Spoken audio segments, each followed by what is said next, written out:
self-control. Gravity is all that I know. She's over me. She's over me. She comes in with her hypnotic dance. She holds me here with only a glance. She's over me. She's over me.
In my heart, I can't let go, I'm breaking apart, controlling me, controlling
Ladies and gentlemen, boys and girls of all ages, welcome to the Paranormal Portal Saturday edition. I'm your host, Brent Thomas.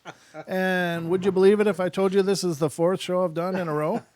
It's true. It's a true story. We've been busy here in the portal, but by we, I mean myself and my good friend and co-host, Mr. Don Longbeard. Welcome. That would be me. Thank you for having me back. I appreciate it.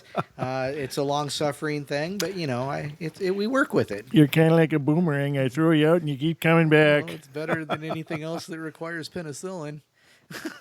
Okay. All right. There is that. But welcome, guys. Yeah, we've done 4 shows today so far this evening, and punch drunk. Well, this is the 4th. But this is the long stretch. We did record a podcast earlier, and then Don and I were just guests on Bigfoot Odyssey's live stream. Yes. And that was a lot of fun. Great time, and awesome. got to meet a bunch of new listeners, I hope. Yeah. But had a great time with Carrie and Daniela, and even met Shane on there as well. So it was a good time, good atmosphere, great discussion. Mm-hmm. It's a little short, but it was a lot of fun. I was like, gosh, did we do the whole show already? I know it's the hour. It's the hour format. It's just we're used to doing 2 hours. Yeah. We're troopers. Hey Gemini, how are you doing? And hello to everybody out there. Hey Wes, good to see you, brother. Yes, Mr. West is here. So yeah, we've been busy as hell this evening, but it's an incredibly productive evening, and I forgot to do so much before lunch. I looked at Don and said, "Hey, we got 2 minutes. We got to go live." I'm like, what? Don's like, again. But yes, we are here because we wouldn't miss this opportunity to hopefully entertain you guys. I didn't even have the show tile done up and stuff. I'm kind of doing it on the fly. So, Don, how's things with you? Things are great. I got the paranormal pickup back. Hopefully it stops being paranormal. That thing is just crazy. It's a great truck. I absolutely love it. Had it for a while. You do your upkeep on it, and then it just does wacky stuff. Well, it was like it was possessed, though. It was really strange. Crazy. It was like the lights are going on and off, his radio's goofing up. I mean, it was like crazy. You don't need a mechanic, you need an exorcist. It's funny because when I called the first set of people, they said the one gal says it sounds like it's she says it sounds like it's a ghost. Possessed. Let's just go with possessed. Whatever she said. But anyhow, and I said it's funny you mentioned that. Yeah. By the way, do you know what I do? It was awesome. Well, that's cool. I'm going to continue to prep in the moments here and there. The show description's all wrong. It's like, Well, let me do this real quick. So I got the YouTube pulled up. I haven't had time to pull up TFR yet, but I got that up. Let me read through that quick. go There for isn't it. a whole lot in TFR. It's just Lucky's in there, Wookie's in there, Alan Holman's in there, Freeman 8 is in there, American Prisoner is in there, Donkey Hottie's in there, and Lawrence is in there. Very good. Cool. Good to see you guys. Thank you so much. And then over here in YouTube, we've got Adalia. I believe that's how you pronounce it. Hi, that's a new name to us. Excuse me while I get a little, anyhow. Got Bama BF. Nice to see you, Bama. Got Black Tree, Chris Guy. Got our friend D. Swigger. Gemini's here. Ian Baker's here. King Sweet. Many Musings. Matrix 7 Adventures. Noli 420. Pam E. Got Mr. Paranormal Portal sitting right over there with me. Renee Cruz is here. Rivers, Sasquatch Chronicles, Mr. Wes Germer. Got The Spaces Between with Miss Paisley Wild. The Weird Desk US, new one joining us tonight. Yeah, fantastic. Believe that that particular person came over from the Bigfoot Odyssey show. Oh, cool. Very cool, or at least that website. And then, of course, me, Mr. Don Longbeard. And yes, it's okay to call me Donnie. I don't care. So, it's funny because I was watching Merkel's stream earlier. He's over at Penhurst right now. Oh yeah. That whole weekend is going on. Yeah. So the Confessionals is over at that Paracon over there, and it'd probably be cool if you guys went over and showed your support. Absolutely. Say hello. If you're in the neighborhood, definitely say hello. But watch for his streams because really cool to kind of see that how that's all set up and what's going on over there. I haven't been able to catch too much of it, but I've caught a couple of his videos today, and it's really cool. So show your love, show him that paranormal loving that he loves to get. I don't even know if that made sense, but it is really cool. I wish to God we could have gone. That would have been amazing. I'd love to go to these Paracons as they pop up and all these conferences, but we'll get there. We'll get there. We're still surfing our way into this world and having a blast doing it, though. But ladies and gentlemen, the phone lines are open on the Paranormal Portal. If you have an encounter or something that has happened to you that has to do with the paranormal, definitely should probably be paranormal, but please feel free to call in. And the call-in number is 720-923-0500. Again, 720-923-0500, and you can be a part of the show. But if you're not into being all public with your stories and stuff and would rather email it in and I can read it for you, you are welcome to do that as well. And you can email your stories to paranormalportalradio@gmail.com. So again, paranormalportalradio, all one word, @gmail.com. Love to hear from you. So we got that going for us. We got something going for us. We've never done 4 in a row before. So Oh God, I know it's been a busy day. it has been, and I'm not sure where to start. You know, I had this one thing pulled up. I want to read this. Excellent. Yeah, if I can find it. It's always excellent until I lost the tab again. yeah, you know that happens. But I've got only like 50 of them open here, so I'll run into it here sooner or later. Here it is. God, do you believe this font, Don? Look at this. I know it's great, isn't it? Oh man, it's like reading one of those pocket Bibles. It's like really 0.5. Yeah, I know, and it's on a gray background too, so that helps a bunch. But let me zoom my face in here and try to read this for you. And the person, it has to do with a Bigfoot encounter, and he says, I used to elk hunt in an area of the Oregon coast. That's not funny. What? Elk hunt. What? Elk hunt. Hunt. Hunt. Yeah. Hunt, What did I elk say? hunt. That's what I heard. Oh, okay. Let me say it. I used to hunt elk in an area of the Oregon coast range known as God's Valley. My best friend's father introduced us to this area, and it was a large farmstead in the middle of the Tillamook State Forest. Tillamook. Does it matter? I'm Midwestern. It's Mook. And you also said Oregon. What do you say? Oregon. Oh, okay. Well, Sorry. clearly this is not my neck of the woods. I just live in the north of Idaho, but I'm a transplant. So, anyway, can I read this, or am I going to get it graded and handed back, or what's going on here? Turn my mic away. All right. So, Tillamook State still. Whatever. Now you got me worried about how the hell I'm saying it. Thanks, Don. Adirondack. Don't even start. In the middle of the Tillamook State Forest that has been abandoned to the state when the owner died in the 1940s. All that was left was several large grass fields surrounded by dense forests. It was prime elk habitat as the elk would come down to the fields to graze at night. My friend and I noticed some strange things about the area while camping in the summer and hunting in the fall. There was an area about a half mile from camp we referred to as the dead zone. It was a strange area that gave us really bad vibes. The forest would be alive with game and game trails, elk, pheasant, squirrel, coyote, etc., rather.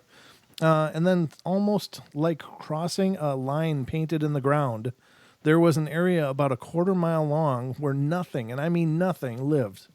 No game trails, no squirrels barking, not even birds in the trees, no sounds, even the air was still. Then a quarter mile later, you'd cross another invisible line, and bam, the forest would be alive again. That was the dead zone. September 30th, 1994, I left work Friday, packed up, and headed to God's Valley for the opening day of Coast Black-tailed Deer season. God's Valley was not a real good area for deer, but I was by myself and didn't know any other hunting areas very well.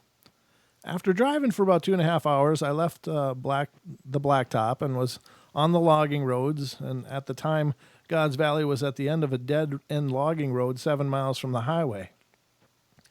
During elk season, there are dozens of camps and RVs parked along the road and several down at God's Valley. And I was quite surprised that when I arrived to the valley at about midnight, it was deserted. And I didn't see a single camp or RV the entire way in. I pulled all the way into the large U-shaped clearing, and at the bottom of the U was a huge old-growth Douglas fir with a rock fire pit close by. I parked about 30 feet from the tree and left my headlight shining on its base while I set up camp, and I had Black Sabbath turned all the way up as I unpacked my truck. About 20 minutes later, I was bent over setting up my dome tent when the hair on the back of my neck stood up. I turned my head and thought I heard a commotion coming from the woods. It was hard to hear over the music, and I walked to the driver's door of my truck and turned the music down. I listened and heard nothing, so I shrugged it off and turned my music up and went back to work. A couple of minutes later, I distinctly heard a loud snap of a breaking branch to the left of my camp. I walked to my truck and turned the music off again. I listened intently for at least a minute. Then I heard a very light rustle of leaves and a twig snap. The sound came from the woods on the other side of a 50-foot-long blackberry bush that ended just short of the big old growth tree. About a minute later, I heard another soft footfall, and then another. At the time, it reminded me of my own sounds when quietly stalking game through the forest. For some reason, I thought it was another human or someone playing a joke. I called out, "Hello, someone there?" Silence. Nothing. About a full minute later, another couple of soft crunches. There is a game trail on the other side of the blackberries, and whatever is making this sound is on the trail, slowly coming closer to where the blackberries end at the base of the tree. By this point, I'm getting nervous. Maybe it's a drunk hunter playing games, but I'm by myself, 7 miles into the thickest forests in the U.S. I was carrying a revolver in a shoulder holster. My rifle and speed loaders were cased, and underneath a ton of stuff behind the seat. I drew my revolver and yelled, "Hey, quit screwing around. I got a gun, and this isn't funny." No response. Nothing. I figured I would either hear a man running away, busting brush, or an animal running or something, but there was only silence. About a minute later, I can hear more creeping steps along the trail. It's getting closer to the gap between the blackberries and the tree, perhaps 30 feet away now. My headlights are shining on the bottom of the tree, but I still can't see anything. I made the loudest, most guttural scream I could muster, and I could hear it echo through the valley. More silence. A minute later, more quiet stalking footsteps. I'm 6'3", 260 pounds, and it sounds like a man of my size or better trying to be quiet. 2 legs? I see a large shadow move into the gap behind the tree. The tree is about 5 feet wide, and I'm now scared for my life. I fire a round high up into the tree, and the gunshot echoed for a long time. I saw a part of a tall shape and yellowish eyes peer at me from behind the tree. I screamed as loud as I could and fired 2 more shots into the tree. The shots echoed for a long time, and then silence. I didn't see it anymore. I stood there waiting. I had 2 or 3 shots left. I wasn't sure. And after about a minute, it just walked away into the woods. I was no longer trying to be quiet. It wasn't in a hurry. It just walked away into the darkness. I listened for a couple of minutes until I couldn't hear it anymore.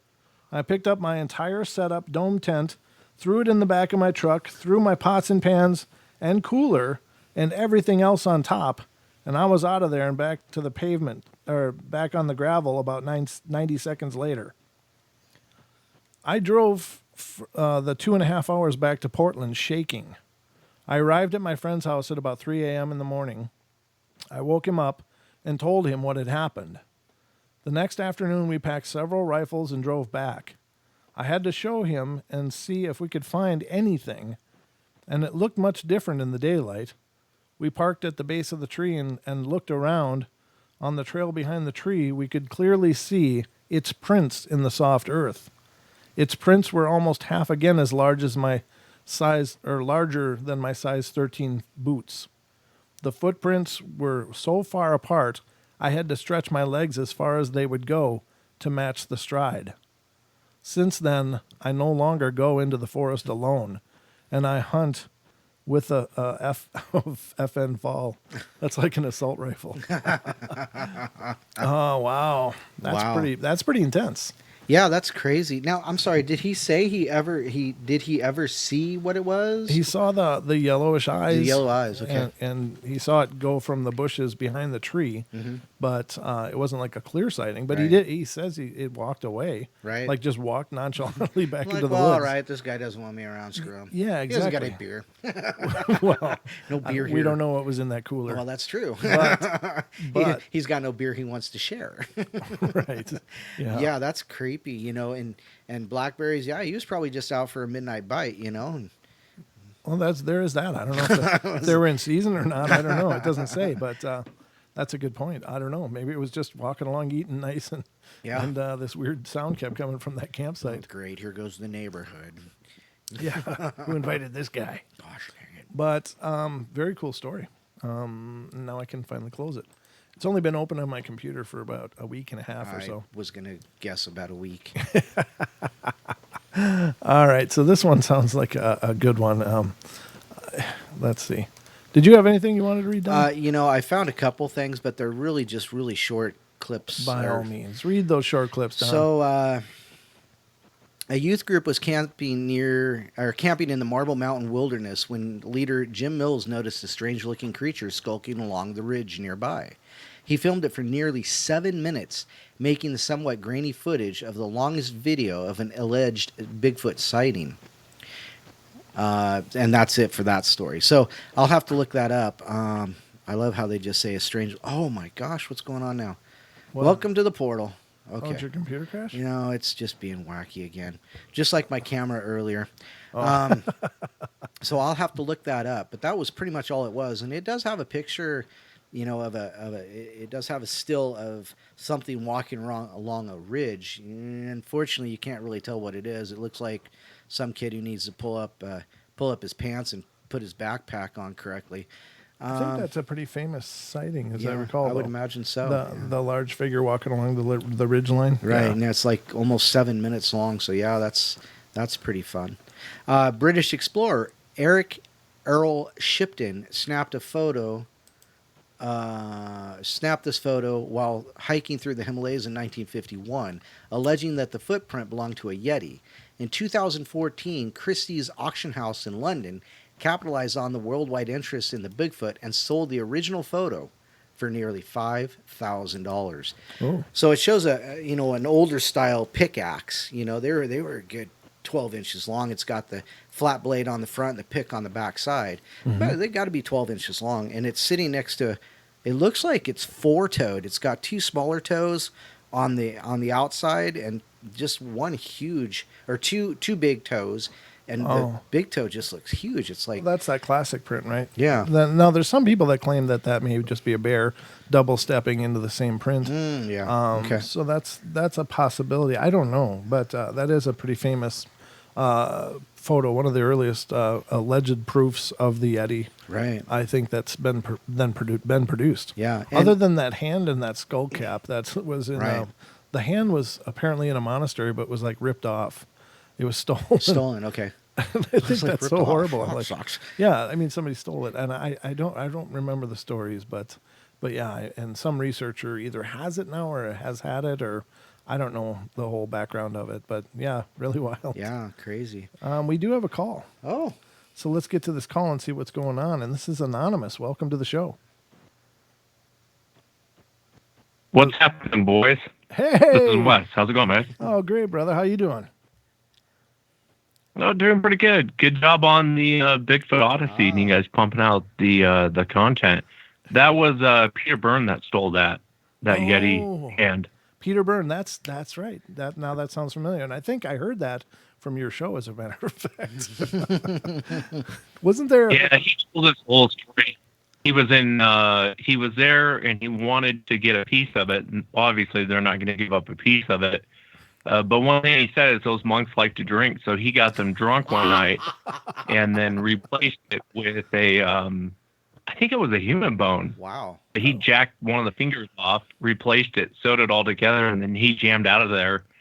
And it's actually a really cool story if you go back and listen to it. But it was Peter Byrne that stole it. He got everyone drunk, and he was like, "We're out of here." Oh, that's great. Isn't Jimmy Stewart in that story as well, or one famous celebrity helped him get it out of there, or onto an airplane or something? Yeah, Jimmy Stewart smuggled it in his wife's makeup case, and just they bailed out. And I'm surprised he's not wanted, to be honest with you.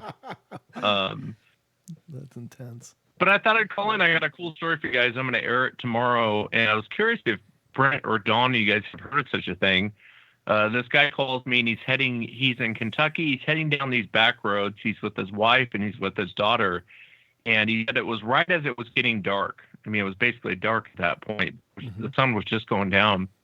And as they're heading down this road, this orange flying thing, and he said it was only about 5 or 6 inches big, flies right in front of his truck. And I'll describe it in a second, but It was glowing orange, and it stopped in front of his truck, and it was fluttering its wings and keeping pace with the truck. And then he said it put its wings to the body, and it shot straight in the air and took off. Wow. And I talked to the wife, I talked to the daughter, and basically, you could her her in the background. She's like, "Don't forget to tell him it was glowing. It wasn't just orange. It was." And his daughter's like, "Yeah, it was glowing. It was glowing." Oh man. And they've been driving down the road to see it again. But it kind of sounds like what you would think of like a Disney fairy. Yeah. That's kind of what he's describing. Wow. And I'd never heard of such a thing. And he said it was glowing orange, and it fluttered right in front of the truck, and then put its wings down and shot straight up and took off. And have you guys ever heard of such a thing? You know, I don't think I've heard of a story like that. Of course, we've heard fairy stories. I don't know that many of them describe them as glowing, though. So that's what's interesting about this one. Did you get an idea of the size of it? Or did I miss that? I think you missed it. I think you said 6 inches. 6 inches? Okay. Yeah, I mean, that would certainly Five fit. to big, yeah. Yeah, that would certainly fit what most people describe the fairies to be as far as their size. You know, people do say that they shimmer, and I guess that could be interpreted as glowing as well. But wow, that's that's really intense. Yeah, they're heading down the road. They've been driving that same road every night to see if they could see it again. But one thing that's interesting is he said when it took off and they kept going straight, they were coming up to a dead end. And he said the whole atmosphere changed. He felt like they were in danger. Ooh. Something terrible was around. He said, I couldn't put my finger on it. But they did a UE and left. But I was just curious if you guys have ever heard of such a thing. A lot of times when you look up fairy lore, it sounds like aliens. It really doesn't sound like fairies. Well, they fly around in flying machines and kidnap people. Right. That's what the ancient writings say. Well, you also did a story where a guy saw a little creature and it ran and jumped into this barrel thing and then shot up into the sky, right? Do you recall that one? Oh, that's right. Yeah. Yeah, I do. That sounds like that to me too. And I guess it's possible. That is just wild though to think that they're they're out there and they might be from way out there. Well, and then Jim Mount also talks about that the flying orbs with the living plasma around it. They're not very big. I think he said they're less than a foot, and they have the different colors. They have the orange, the red, the blue, the green. Remember? Oh yeah, I thought you said they're like 4 feet in diameter though. Oh, maybe that was maybe that was correct. But anyhow, maybe something like that. Who knows? It's crazy. That is wild. Who are you referring to? Who are you talking about, Don? Oh, we have a friend. His name is Jim Mount, and he's been on the show. It's in the archive on YouTube, and he talked about the different alien orbs and how they have living plasma as kind of a screen, a shield, and this plasma will pretty much go through anything organic, and they have different colors for the different states of activity. Like blue is everything's cool, everything's good. Red is like hunter killer mode. Orange is I don't remember. But he goes through like 5 or 6 different colors, and he talks about these orbs being of extraterrestrial origin. Yeah. Yep. Interesting. Yeah, I didn't have an answer for him. I'd never heard of such a thing before, but it really wasn't. And I asked him too. I said, "Was it like a ball of light?" He said, "No, it had like a form, almost like a person, but it had wings, and it was really small." And obviously he's seen hummingbirds before. He was like, it was no bird. Right. The thing was not a bird. Wow. And I was going down the list of things it could be. He was like, no way. And he's like, it glowed red. It glowed orange. It lit up in an orange color, and it was glowing. And so I don't know. I really don't know. Did he say how fast they were going? Wow. Oh, we're hitting a break, brother. But I don't know if you want to stay on the line. We'd love to talk to you some more, but we got to go to break, ladies and gentlemen. We'll be right back for more of the paranormal in just a minute.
Conspiracy Radio.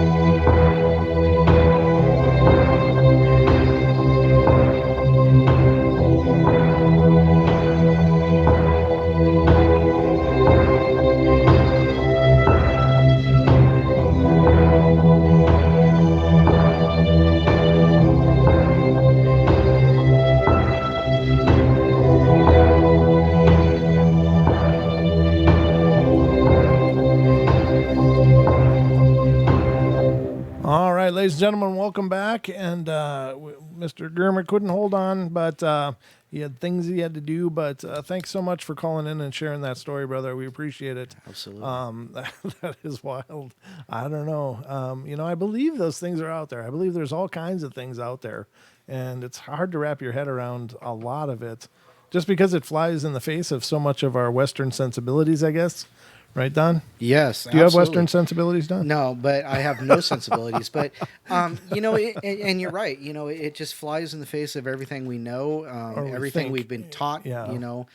So, yeah, absolutely. It's always a sideways thing. So Right, but very cool. Good to hear from you. It's just another amazing piece of punctuation on a really amazing day. We've been busy and doing a lot of different things, but it's always great not only to have been on the Bigfoot Odyssey, but now to have heard from Wes as well. yeah, it's been a great day. It's just like wow. All right, so we got another phone call coming in, and this looks like it might be Jess. But hello, 480, you're on the air. Hi guys, this Hi. is Jess. How you doing, Jess? I wanted to wish you the happiest 50th anniversary of the Apollo moon landing. Right. Ooh, Yep. or is it? Or was it? Or did it? Did it land? No, I'm just kidding. I believe it did. I think they did, and they found some Found things some company on the moon Yeah. that they couldn't talk about until way past retirement. Right. Right. Well, again, our friend Jim Mount, who Don was referring to earlier, actually sent in a picture, apparently hand given to him by Edgar Mitchell, that shows a photograph of Neil Armstrong standing in front on the surface of the moon, standing in front of an ancient structure. Yeah. I think I still have that somewhere Yeah. too. I can pull it up and put it on. I did. Go ahead. Yeah, I did see a picture of an astronaut looking at a humanoid corpse. Oh, It looked yeah. like it was that was the Apollo. dug up, and it was on the moon. And Yeah. then there was footage of astronauts walking around this like rough version of a condo. Yeah. That was on the moon. They didn't build it. It was somebody else Right. or Yeah. some other. Right. And then there was another mission that was confronted with what on the dark side of the moon, aliens. Yeah, they were being watched. Spaceships. Yep. That's the stories. Yep. It's hard to know what's going on out there, but apparently there's a lot going on out there on that. Yeah, that is a lot, but it's fascinating and interesting. But I think they were on the moon. There were several missions. Oh, sure. Yeah, I do too. I don't doubt that. I know there's some people that want, like to throw a conspiracy theory at that, but I'm not one of them. I think that we went there. I don't know what we found. I've heard a lot of the reports, but apparently there's a lot more going on up there than we thought, though. Right. Yeah, but I thought it was fascinating, and I thought I'd call in during the anniversary of the Apollo 11. Oh, for sure. First man on the moon landing, and I find all the space travel fascinating and all that. Oh, yeah. Right, absolutely. I'm just looking now to see if I can find that image, and of course it won't help the people on TFR, iHeart, or TuneIn, but we can show it to those of you on YouTube if I can find it. Yeah, and as a matter of fact, What are your thoughts on this, John? Oh, my thoughts? My thoughts are we were definitely there. I think the problem is, people talk about Stanley Kubrick doing a moon shoot in the basement of somewhere. And I think that may be true to a point. And I think it might In your basement? No, I'm just joking. Nobody comes out of my basement but me. Anyhow, because if they do, they're probably taking things with them, like meat from the freezer, which they probably shouldn't do. The still, that kind of thing. Anyhow, that's the cover story anyway. that's the disinformation. But I think the Stanley Kubrick conspiracy, I think it may be true that there was something that happened like that, but I think it's because, just like you said, that they couldn't show the footage that they really had. So they had to make up something to show America, because it was such a pivotal point in our history that they had to have some kind of footage. So they remade, they made the soundstage and this, that, and the other, and they did a little, 8-second, 5-minute video basically of a the moon landing. I'm not going to say supposed because I believe we were there, but I believe that they couldn't use that footage for security reasons. So they basically contracted somebody else to do a shoot, basically. Now I think I'll tell you, they weren't just trying to impress MTV. Well, that's true too. They were impressing the entire world, which was the point. Yeah, exactly. Now, Brent's about to put up that picture on YouTube. Up. Oh, it's up right now? Yeah, we're down the 3 Oh, yeah, I see it. I think that's Edgar Mitchell, actually. Edgar Mitchell gave Jim this, but this is Neil Armstrong and his putter, or his putter, yes. his driver or his putter. That's right. He's holding his putter, ladies and gentlemen, and this was hand given to our friend Jim Mount by Edgar Mitchell down in Florida. He bumped into him at a conference and talked with him at length, and Edgar Mitchell gave him this photo.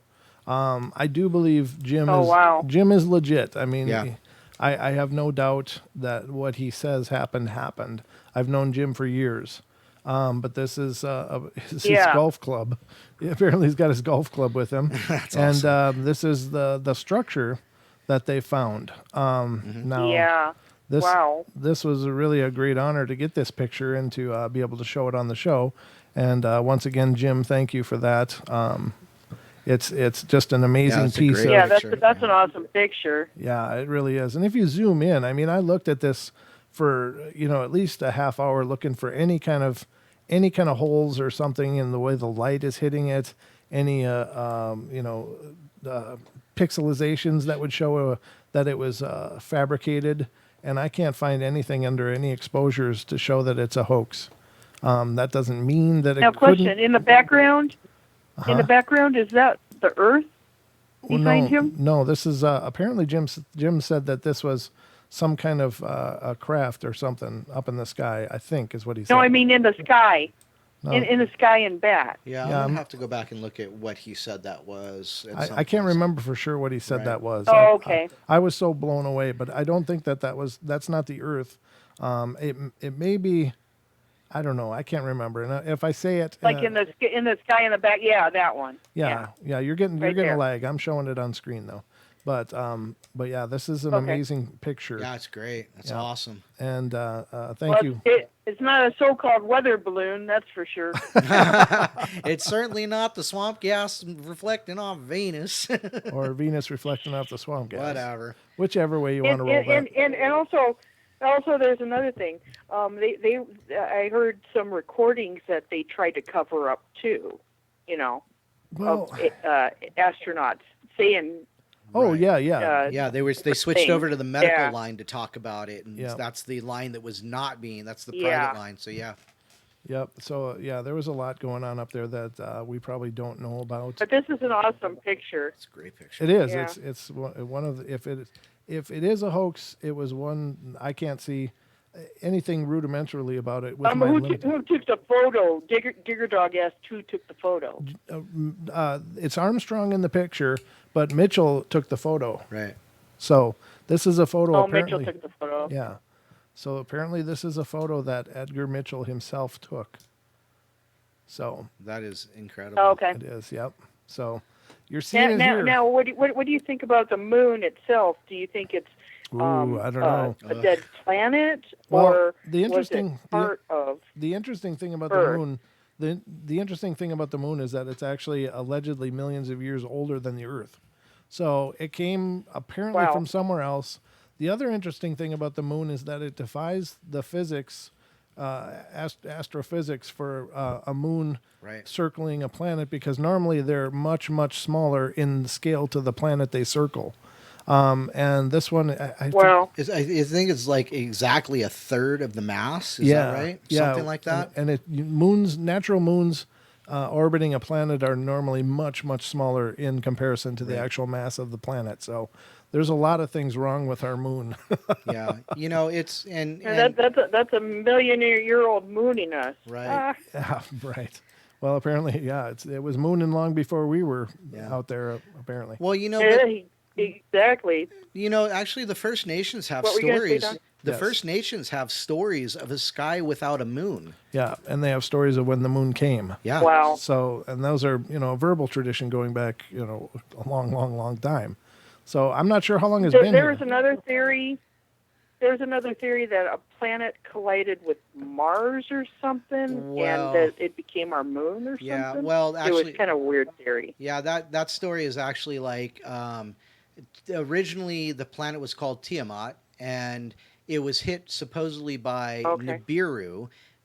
It was actually struck, and what Okay. happened was Yeah. Nibiru took out a chunk, and it had to be when the Earth was still cooling or something like that. The idea is Oh, that wow. Tiamat spun itself back into a sphere and became the Earth, and then it had an asteroid field that eventually somehow regathered and became the Moon. So that's kind of the story. Oh, There's interesting. different ideas on that story, but that's pretty much the Yeah. idea. But yeah, so Tiamat and Nibiru, and there's also a theory that that's what caused human life on the Earth. Uh-huh. Oh, wow. Either that Yeah, or... there's all kinds of different stories or... Yeah, there is. There's a lot of different ideas. The slave race, the Anunnaki, Planet X, blah, blah, blah, mining for gold. Yeah, the Anunnaki and the Reptilian. Yeah, the reptilians. I mean, the list of ideas goes on and on and on and on. And I don't pretend to have any idea which one of them is right or if any of Right. them are. But I just think they're all very interesting, and they all have a merit of their own. So I'm not, outright discounting any of them either. I just don't know, and I don't pretend to know. But really interesting stuff. For Yeah. sure. I'm just kicking around ideas myself. Sure. I think it's interesting, Yeah, absolutely. fascinating, though. Absolutely. Cool. Very cool. Well, thank you for calling, Jess. It's great to hear from you. All right, and hello, damn cat too, Excellent, excellent. All right, we'll see you now. All right. and Well, D. and All right, All right. All right. Thanks, talk Jess. to you later. Quick shout out to Kerry Arnold, Mr. Bigfoot Odyssey. He's in the chat. Thanks for joining fantastic. us.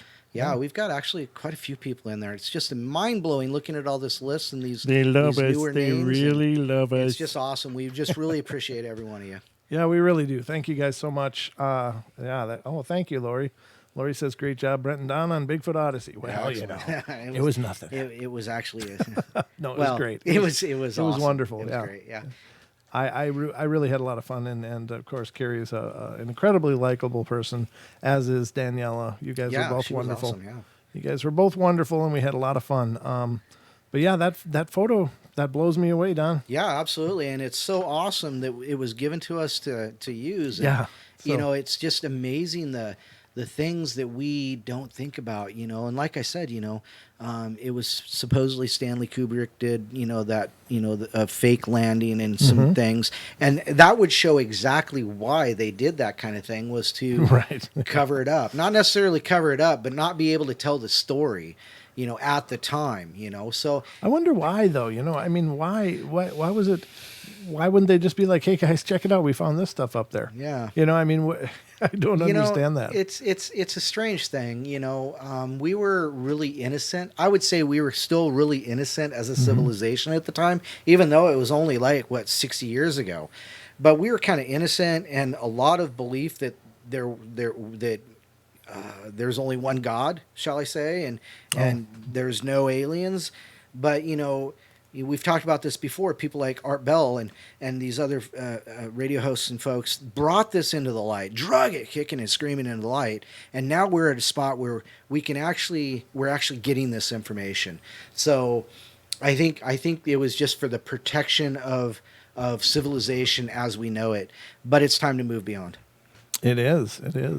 I see Paisley entered in there. She's in the chat room. Yep, Paisley's there. Fear, yep. Brent. People do crazy things when they are afraid. You're absolutely right. They do. And I give you that. I don't disagree that people it would create fear to know that, but at the same time, we do know things that have made us afraid, and we've been okay. We've managed to make it through. Mm-hmm. Our civilizations are certainly not devoid of tragedy and horror. Right. But somehow we always make it through. But I think, the idea that it's, we need to somehow be protected and umbrellaed from all this. Right. Unless there's something really horrible going on that they're just not ready to let us know about. And then it's okay. Keep covering it up. I'm good. There and we come back to some kind of like a little bit what we mentioned on Bigfoot Odyssey today is we come back to the idea that some people just aren't open to it. Right. And the fear thing, it's like there are a lot of people who just don't want to know, like you said, anything. Mm-hmm. And then there are some people who want to say this is real, but that's not, and that's not really acceptable. Right. So it's a matter of bringing things into the light, and you got to prove it. You got to show the hard evidence to a lot of people. And I'm one of those people. I'm one of those people. If you show me a piece of evidence that I can believe, I believe. Sure. So interesting. Did you know moon dirt smells? I didn't, because I haven't smelled any. I haven't don't know. either. Yeah. This is kind of cool. The Weird Desk US says private contractors told our Joint Chiefs of Staff they didn't have a need to know or the clearance, and that's I'm not sure. I think he's on the same line of conversation as we are, right. And I find that incredibly interesting that they're contractors and they could say, well, you don't need to know. Right. So who are they contracting to exactly? And who does need to know? That's what I'm wondering about. But I think that gets into more of the whole behind the curtain. Right. Well, black projects kind of stuff. Well, and even back then we had private contractors that built the different things that went to the moon, of course.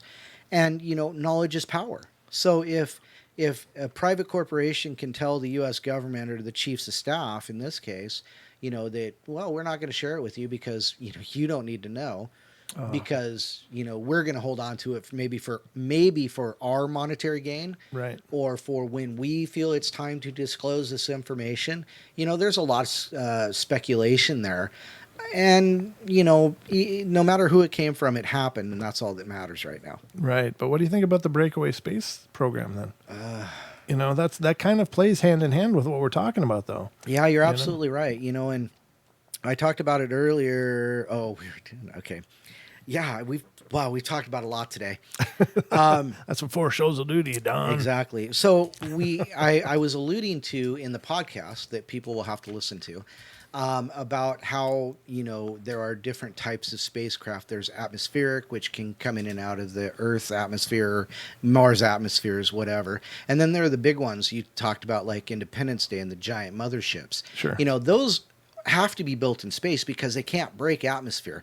They're too big, they're too slow, and they're not really made for it, because once you get it up in space, you can make this giant disc and it only weighs like 5 pounds, Mm-hmm. But if it was on the Earth, it'd be too big to move. And so where the hell was I going with this? I don't know. I was wondering the same thing. It's like, how is that a breakaway space program? But this is where I was going. So okay. Part of the idea, Welcome back. Some of the idea is that that's what this moon walk and this space exploration was the precursor to, possibly something more. The idea that possibly there's something more than the ISS up there, as in maybe like, I don't know, a space vehicle building port, space vehicle manufacturing that can't be manufactured on Earth because of gravity, atmosphere, things like that. You can do a whole lot of things in 0G, and you can do them a whole lot easier with a whole lot less. Sure. And so maybe we were talking about. Gosh, I have to do it again. But it's just amazing what you can do. Oh, breakaway space. So you can build these things out in space, whether it be just outside of the atmosphere, between here and the moon, or past the moon on the dark side of the moon, the quote unquote dark side of the moon. And nobody will ever notice. So a breakaway civilization, or a breakaway, or a secret space program, very doable. Very doable. Expensive, but very doable. All right, Carrie. Yeah, we'll see you later. Thanks again. Give us a ring anytime you want. Oh, yeah. Good to see you, brother. Thanks so much for coming on and saying hello. And thanks for having us on. Absolutely. I'm looking this up because, this is mostly video links. Yeah. But it was weird desk. Weird Desk says, US, read the Admiral Wilson leaked document from Edgar Mitchell's Right. archives. And I did pull up a link, but it's a lot of YouTube stuff, which we can't show because of the beauty of copyright and permissions and such. So we'll stay away from that. I'm just looking to see if there's a PDF, Admiral Wilson notes. Let's see if I can find something that I can. Do you think that you figured out that's not the it. That's not it. Get that off there. Garsh. It's apparently I would have to look for it before a show and not during a show, so Right. that's not going to work. But thank you for that reference, and we will definitely look into that for future discussions. But yeah, that's crazy. Lots of weirdness going on. So do you believe, Don, there is a breakaway space program? You know what? And I just read this. It was Marcus Aurelius. Okay. He said the breakaway is from millions of years ago. Now that's also something that hasn't been brought up too. We've never really discussed. We don't really discuss like ancient civilizations, the rise and fall in human life, or life on the planet. And so, but we talk about ancient aliens. We talk about the Anunnaki. We don't know how long ago they were here. We don't know. There's no real record. There's just passed down information, passed down history, and we can only extrapolate from that. But that is a good point. That is a good point that it may be from millions of years ago, before the rise, I should say, of modern man, because we really don't know how old the Sphinx is. We know it's older than 25,000 years, though, because of the water wear on it. It makes absolutely no sense, that type of water wear. So, yeah, it may have been before the age of modern man. Absolutely. Wes said it's like Element 51 isn't from here. Oh, I'm sorry. Element 51. Element 115 isn't from here. We can. I think the idea is that we can synthesize it, but we can't actually make it, or we can mine it. That's another thing we don't ever talk about, is mining asteroids. So there are just lots of ideas that all of these things happened before the age of modern man, and we only have, like I said, the passed down history. Yeah, it's really, really bizarre. I know that, when you speak of disclosure, of course, we talk about the breakaway space civilization, Dr. Greer's work on that. And it's funny because I followed Stephen Greer's stuff for years, and I think he does a good job. I don't know. But there seems to be a counterculture against him now, and Right, yeah. people really trying to discredit him, which I don't understand. I don't know. Well, he falls kind of along the lines of Corey Good and Yeah. David Wilcock. Yeah, well, there is the money thing, and I guess that is kind of a criticism of him, and I think it's an earned criticism, because when you charge people thousands of dollars to go out in the desert and stare at the sky, guaranteeing some kind of contact, that's a little fishy. I don't know how far out on the deep end he is, but I've only seen his videos and works that are available online. I haven't taken one of his odysseys into the desert. My opinion might change drastically after that, but I don't know. It's I've said it many times. You put it in front of me, or you give me a fact that I can believe, I'll believe it. But I love the idea. I am all for the idea, of finding out and having that disclosure, and finding out, what races are with us here. The Chinese have said for 60 years that, yeah, they live in the open. But of course, we're not allowed into Red China. So, it's a bit of a problem, So I wonder, does that mean, do they look like people, but they just regard them as aliens? Or do they look like aliens just hanging out with people? That's an interesting thing. There are supposedly a lot of races that are very, very human-like, Right. humanoid. Sure. So, maybe those are the ones that came in peace, like, say, Valiant Thor, Right. and Okay. Jane and Dawn. They all came down and were talking with Eisenhower, and basically the government decided to go with the other option, which was being apparently offered by the Greys, for lack of better term, because there really isn't one yet. But so there you have it. There's all kinds of speculation and supposes and extrapolations. So. Right. Now, what was interesting, though, wasn't Valiant Thor from Venus? That's what Wasn't he Venusian? Venusian. Yeah, supposedly, as I understand it, through my research, he lived in the interior of Venus.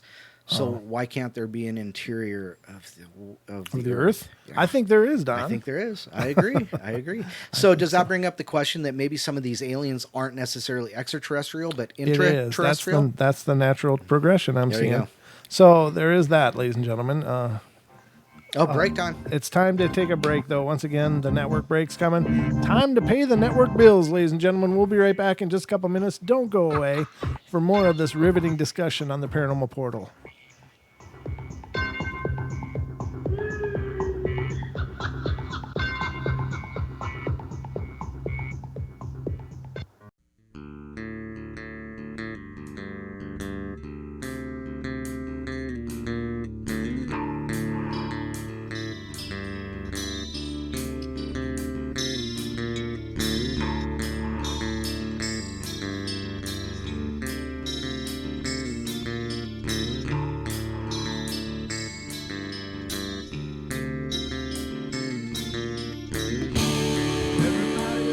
Play their games. Everybody loves to place their bets.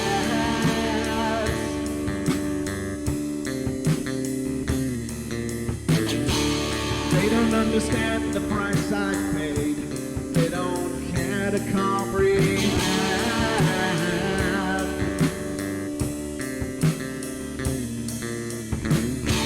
Trace their lines upon my body, flipping scars across my heart.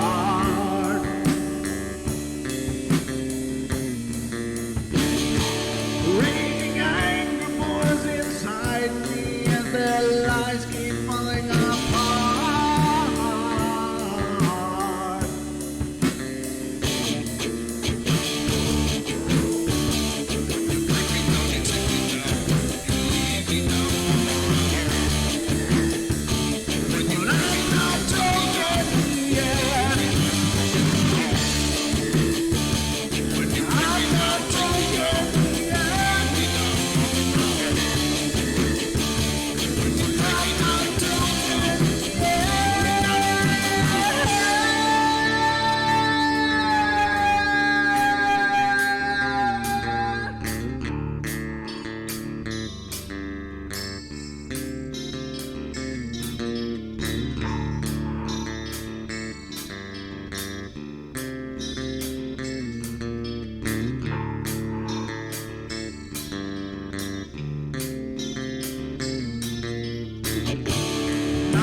With my silence, I am not a stupid toy.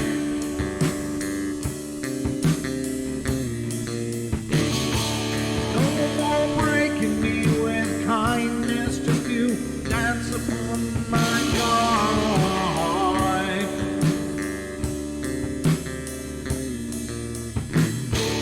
Leading me with empty promise, you're just another fucking mess.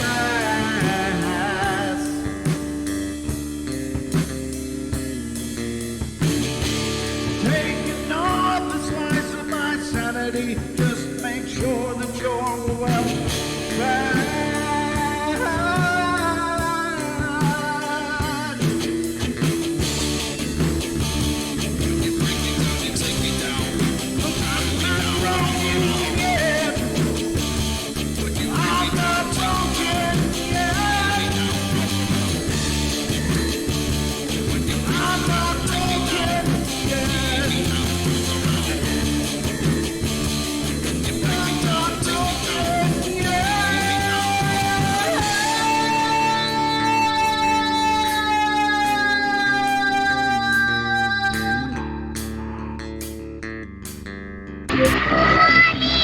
I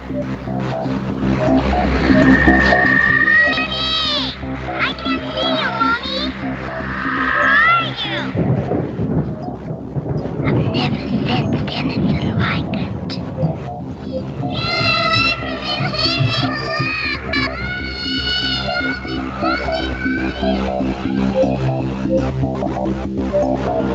Caroline is not like those she's with. They're attracted to the one thing about her that is different from themselves. Her life force. It is very strong. It gives off its own illumination. It is a light that implies life and memory of love and home and earthly pleasures. Something they desperately desire, but can't have anymore. Right now, she's the closest thing to that. Poltergeists are usually associated with an individual. Hauntings seem to be connected with an area. A house, usually. Poltergeist disturbances are fairly short duration, perhaps a couple of months. Hauntings can go on for years.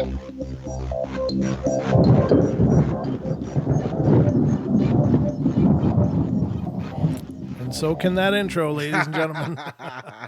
But I hope you enjoyed it all the same. So welcome back, everybody. We're into hour number 2 here on the Paranormal Portal. I hope you're enjoying it. I'm certainly enjoying it, and lots of new faces tonight. Thank you all for coming in and checking out the show. It's wonderful to see you and to meet you all. So we're just thrilled, right, Don? Yes, we are thrilled. Don's completely thrilled. I'm really, really thrilled. I'm enjoying this. This is awesome. It's a great discussion. So we're talking kind of about, the funny thing is oftentimes we try to go into a show with an idea of what the show's going to be. We were going to do cryptids. And we kind of did cryptids, and then the space program kind of took over. So it just always happens on the portal. It's an ongoing discussion, and it's one that we just let evolve wherever it goes. So even if it goes contrary to plan, we're still happy with it and excited that you all are taking part in it, because Welcome to the portal. It's just the way it rolls. It's got a life of its own. So so tonight we're talking about a lot of things, but we are currently just getting into the whole ancient civilizations and how long has things been around, what's going on here.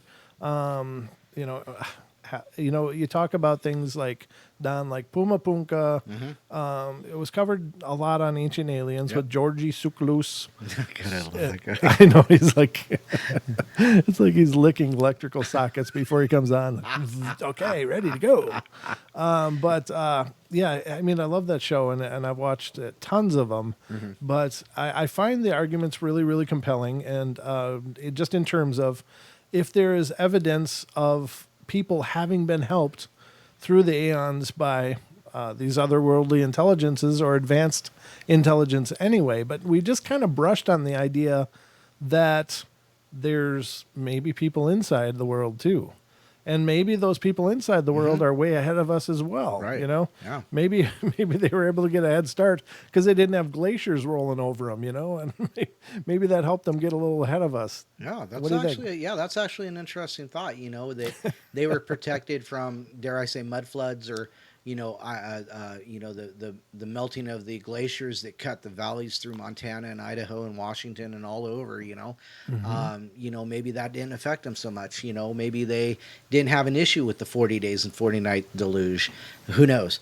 But it's quite possible that we've been wiped out, like the crust walkers, the Eloi. The crust walkers. Have been wiped out and remade, wiped out, remade. But the Morlocks in the center of the earth. Isn't that what you call the guy at the end of the subway line? That's the crust walker. Sorry, it just came to me. I had to roll with it. I had to try. Mind the gap. So what did you say about Eloi? Eloi, the crust walkers. Is that seriously a term? I've not heard this. It's a reference to The Time Machine by George Orwell. Oh, the okay. Eloi and the Morlock. Oh, gotcha. Okay. Anyhow. Anyway, So, continue. but so we've been wiped out. The crust of the earth peoples have been wiped out, but yet the hollow earth people have been building their civilization for million years. Who knows? So maybe that might be part of the breakaway civilization as well. Have you ever thought of that? Maybe they went underground to break away from society because they saw the warnings of what may be coming, or maybe they didn't agree with the people that walked the earth at the time, and so there's another idea of breakaway civilization for you. That's kind of an interesting one. So the glaciers descended from the north down, right? Now, isn't there allegedly an entrance to inner Earth up on the North Pole area somewhere? And somebody just mentioned Admiral Byrd. So yes, that's Antarctica, though, right? No, yeah. Well, no. Wasn't it, or did he go north? I don't remember. I thought he went down to Antarctica. Somebody's laughing. Oh, the weird desk is laughing at me. Crestwalkers. That's funny. He said it's a T-shirt. Oh, that's not a bad idea. Thank you. I'll have to work on that. Or a bumper sticker. I'm a Crestwalker. Well, yeah, That's we might as well awesome. try to market the hell out of it. But anyway, continue. Oh, you're referencing. I'm Googling. Gotcha. And ladies and gentlemen, the idea of now, I've been thinking this for a long time, ever since I learned about the artifacts out of time, and the idea that there are screws embedded in coal and things like that, and machined aluminum parts found next to mastodon skulls in different parts of the world. So, oh my God, we've got some calls. Oh, my. Let's get to these and see what people are thinking out there. So the first one is from Anonymous. Anonymous is on the line. Hey guys, sorry. I'm multitasking, listening to the show, and this is Wes, by the way. Yeah. I meant to call in before the break. You guys should do a show on Val Thor. Oh yeah. It's a great story. It is, yeah. I'm glad Don brought that up, because there's a lot of weird things with that story when you dig into it.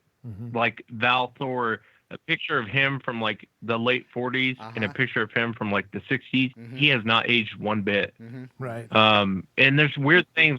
Eisenhower started acting really weird around that time. He started making a lot of weird decisions. And so there's a lot, it might all be a BS, but there's a lot of weird things around that story.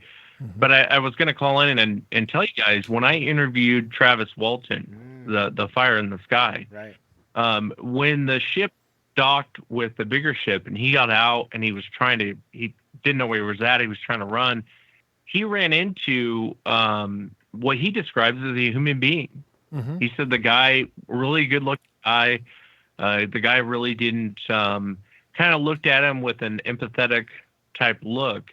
But I said, if this guy was walking down New York, would anyone think anything strange? Or walking down in LA, wouldn't he? He goes, no, he looked just like you or me. Wow. But he could tell, he grabbed him by the arm and walked him back in to the smaller craft. But you guys should do a story on Val Thor. Yeah, it's a really cool story, man. We'll have to dig into that. And the funny thing is, Wes, I've heard in my years of checking into UFO and encounter stories and such, that there are a lot of people that encounter human-looking people, and like people in different stages of human and alien, like it's a hybrid program, like where they're creating a hybrid species. And I wonder if that's what Travis ran into, was like a hybrid. Yeah, I don't know. I asked him, and he said it looked very human. Wow. Everything about this thing looked very human-like. So I just to say, I really don't know. I think the creating a hybrid thing is a story as old as time. Just like Don had mentioned, George Orwell. Well, that story has been around way longer before George showed up on the scenes. That's from ancient writings. George just gave it different names. Right. He gave them the Eloys, and he kind of spun the story a little bit, but that actually comes from somewhere. He didn't just dream that up one day. Well, but with all the weird things, right? It's just. Go ahead, Don. Oh, I'm sorry. Yeah, I don't mean to interrupt you, sir. But the First Nations have a lot of stories of going back to the deluge. I believe it's the Hopi were helped by the ant people that took them underground and got them through a time of destruction. And so, it's not a far leap. It's a good thought line of thought that says that these people that helped the Hopi are from the center of the earth, or hollow earth, whatever you want to call that. So yeah, you're right, it does come before Orwell, but he sensationalized it because that's what he does, but yeah, there's a lot of stories. As a matter of fact, there's another First Nations, and I'm not going to say anything about who it is because I can't remember, that tells a similar one of not ant people. Were they lizard people? I can't remember. But yeah, you're absolutely right, and I agree. Yeah, George Orwell did his thing, and brought it to light. But people don't connect things like that; they just don't. So. Yeah, well, I think a lot of those stories go back to even the giants. Oh, yeah. If you go outside of the Bible and you read in these ancient texts, the giants were having nightmares that a flood was coming and everyone was going to be. They actually had this nightmare that kind of goes in the whole story of how Enoch gets involved with the Nephilim, but they started having visions of it. But if you read some of the ancient texts, if you buy into it, some of the supposedly fallen angels put their sons in the earth before the flood came, because the Bible says they were there before and after. It's not like, well, the flood took care of it. It really didn't take care of it, because it says before and after. Right. And it's weird when you start hearing rumors of the military finding these giants like in deep underground caverns, and they're in a state of stasis. Now, whether you buy that or not, it's kind of weird reading rumors of this now. And then when you start looking at the history, maybe it's not as crazy as it might sound. Yeah. And, maybe it is, but it's kind of weird how different things. It's kind of like when they found Nimrod's body. The lady, it was the day before we went into Iraq, by the way. But the lady who dug him up said he looked like he had died yesterday. Wow. He wasn't decayed. He hadn't been there for thousands and thousands of years. It looked like he had died yesterday. Now, what's weird is there's a military base now on top of his tomb, U.S. military base. Sure. But that's a whole nother rabbit hole. There's a couple weird things with pictures. And, I'm 50-50 sometimes on the Bible, but there's a verse in Revelation that talks about the Antichrist, and don't go looking for him. You'll find him in the desert. And then it talks about him being surrounded by eagles. And there's a picture of the U.S. military all standing around Nimrod's tomb, and what's on their uniform? Sure. Eagles. Wow. And it makes you wonder, if Beth Midler can go through and recreate her dog 3 times over, through DNA. Oh, God, yeah. Why couldn't we take some of that DNA and recreate Nimrod if we wanted to? Right. Wow. Sorry, I don't mean to go off Bible cool. tangent. No, that's cool. No. It all plays out perfectly. Well, and they're trying to bring back woolly mammoths. What was the guy's name? Destination Unknown? Josh. Yeah. Josh Gates. Josh Gates. He was over in like Siberia, and they were digging up mammoth tusks and skulls and bones, and they believe they found viable mammoth DNA. So if they can clone a mammoth from frozen DNA, then why couldn't they? If they find the body of somebody, say the giants or Nimrod, it's not far-fetched to think that they could basically reawaken him through DNA cloning. Wow. I mean, they've already cloned things. There's already cloned things in the world. It's not a possibility. It's a fact. Yeah. So. Well, it is. I think the process still has to come a long way before that, but it's definitely coming. Well, I mean, just as far as we know. As far as we know. As far as we know. It's part of that disclosure thing. God only knows what they can do. And what they've already reanimated. God, when I see these cryptid tales, I'm pretty sure somebody's messing around in a lab somewhere. Because there's weird crap everywhere. We also had somebody. Yeah, I would agree. We also had somebody call. Go ahead, Don. We also had somebody call into the show one time and told us about how, I think it was his father or grandfather. I may be missaying this, but basically he said that Bigfoot big Sasquatches. Are they big feet? I don't know. What's a group of Bigfoot called? Anyway, But Sasquatches come from inside the earth. And this is one theory that they had, is that they're not necessarily crust dwellers, but they do come up to the surface for whatever it may be. So there's been speculation that they are from the middle of the earth, or hollow earth. So that's another thing that was mentioned briefly on a past episode. So your thoughts, Mr. Germer? Yeah, I don't know that I have much. I mean, I've had a not a demonologist, or I don't know how you guys get all your terms. A psychic. She wasn't a psychic, but she thought she would go in and get rid of poltergeists. Okay. She's like a ghostbuster, I guess. Uh-huh. And she had made that comment that, and she actually got rid of them, but she had the Sasquatches, I mean, and she had made the comment, same thing. They're coming in up out of the earth. right. And so it makes you wonder the hell's going on. The hollow earth theory, I know a lot of people kind of mock that.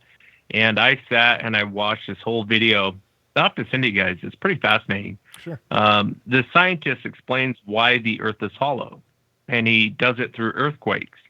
And he was talking about, if I take a rock and I throw it in a pond, that wave's going to go all the way to, almost endless. Right. The wave's going to keep going until obviously at some point it runs out. But you can throw a rock in a pond and have that wave go all the way across the pond. Mm-hmm. And he was talking about how earthquakes, that if there's an earthquake in California, they should feel it on the other side of the globe if it wasn't hollow. Because there's nowhere for that earthquake to go. It's that big pond.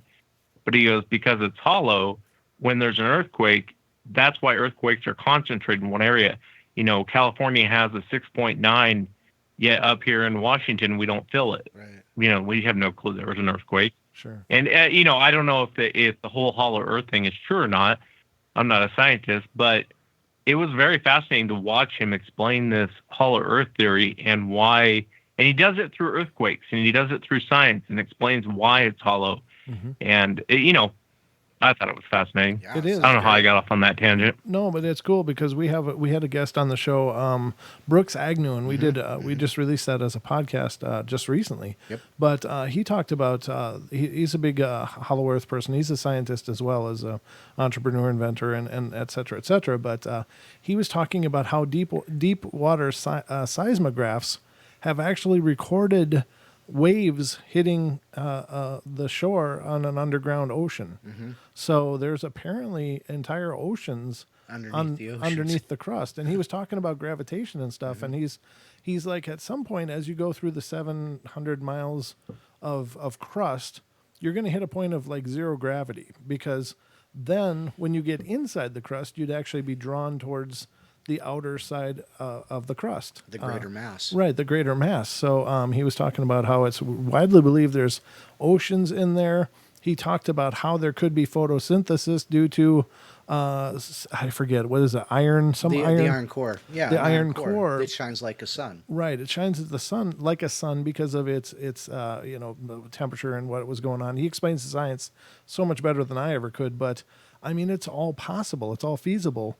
That this is going on, and something's under there. And he's talked about how like these manta rays or whatever came out, and they were recording them when the sea ice receded. Yeah. Suddenly, in the Arctic, the sea ice receded, and all of these mantas were coming from somewhere. 1,500 different species. Yeah, 1,500 different species were just suddenly emerging, and they believe that could be from the inner ocean. Mm-hmm. So very wild stuff. It is wild stuff. One thing I'll leave you guys with is, what do you guys think of people wanting to storm Area 51? Personally, my government handlers, I'm not allowed to be involved in that, but I'm just joking. But what do you guys think about it? What do you guys think about that whole thing? And what do you think is going to happen? I think that the military has a vast array of deterrence from different chemical sprays to acoustic weapons all the way up to missiles and all kinds of ugliness.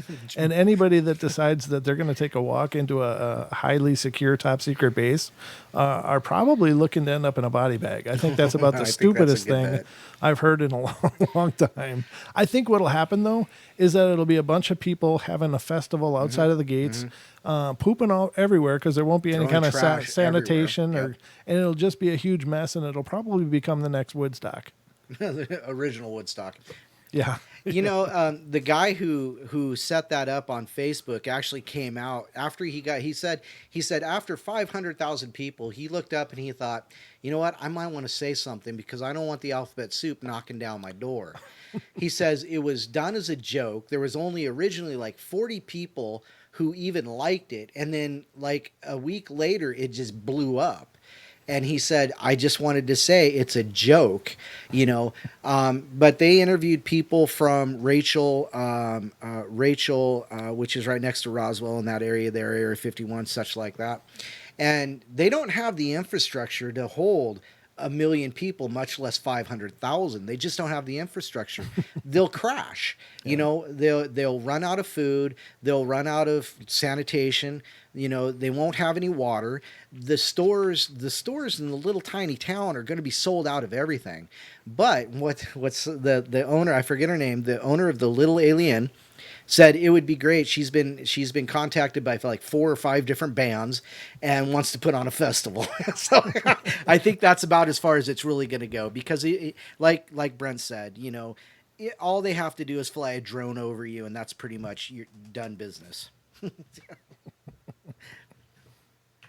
Yeah, I couldn't agree more. Well, I got to take off, fellas. I'm going to continue listening to the show, but I got to get back to work. Yeah, All right, absolutely, brother. bud. Thanks for calling in. It's great hearing from you. Take care, guys. See ya. Yeah, I wonder how many of the old bands will jump on that bandwagon because it, you know, somebody just mentioned an old band. God, I forgot the name of it already. How old are we talking, Lawrence? Well, Welk? 80s. Oh, okay. 80s. Van Halen. Okay, 80s, early 90s. Yeah, so you know that would really revive their career, wouldn't it? You know, who would sing for them? You know? Well, David Lee Roth is still on the still on the roster. Well, actually, I think he just did a show with them not too long there you ago, go. not too past future. So yeah, that's right. I forgot about that. He did indeed, ladies and gentlemen, and that kind of reminds me of something else that I wanted to read. One of the famous people nice. that believe in Nice segue. UFOs is none other than Sammy Hagar. In an interview with MTV Hive in March 2011, rock singer Sammy Hagar recounted an alien abduction story. The interview, which was in conjunction with the release of his memoirs, Red, My Uncensored Life, in rock, explores Hagar's dreams of alien abduction and actual belief that aliens were plugged into me and it was a download situation. This was long before computers or any kind of wireless, especially back a few decades ago when this stuff happened to me. I couldn't talk about it because I didn't know how to explain it. I didn't understand the technology, but now I'm pretty sure it was a wireless situation. Wireless situation. Either downloaded or uploaded, and they were tapped into my brain, and the knowledge was transferred back and forth. I could see them and everything while it was happening. Wow. There was a visual involved, almost like, I don't know. And that's the end of the quote. There was a visual involved, almost like, I don't know. So Sammy Hagar, ladies and gentlemen, is also a believer in the extraterrestrials, and I think that's cool. I think that's cool when these celebrities of old are coming forward and saying, "Hey, it's not just Dan Aykroyd, and that guy's brilliant." I'd love to get Dan Aykroyd on the show. That'd be awesome. You know, and then Wes said, "Yeah, when I had Travis Walton on the show," I'm like, "What?" Well, it's Wes. I mean, you know. Yeah, it's Wes. Exactly. It's Wes. He can interview whoever he thinks of. He's got that kind of reach, ladies and gentlemen. But yeah, very, very cool. Someday. What do we got left before the break now? We got 2 minutes. Yep. So in the 2 minutes, I want to remind everybody to please check out our podcast. If you haven't heard about our podcast, it is available everywhere podcasts are available. whether it's iTunes, iHeart, Pandora, Stitcher, Google Play, and literally so many more. You can find the Paranormal Portal, and there's, I think, 36 episodes now out there. Sounds right. That we've put up for the podcast. That's a lot. And actually, one of those, well, actually, two of those are featuring Brooks Agnew that we had discussed tonight a little bit, discussing the Hollow Earth and the physics of Hollow Earth. The physics of Hollow Earth, ladies and gentlemen. It's a really cool discussion. I hope you guys will check it out.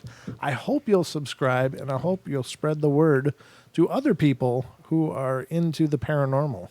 And, of course, you know, here on YouTube, but we are also on Facebook, facebook.com/Paranormal Portal Radio.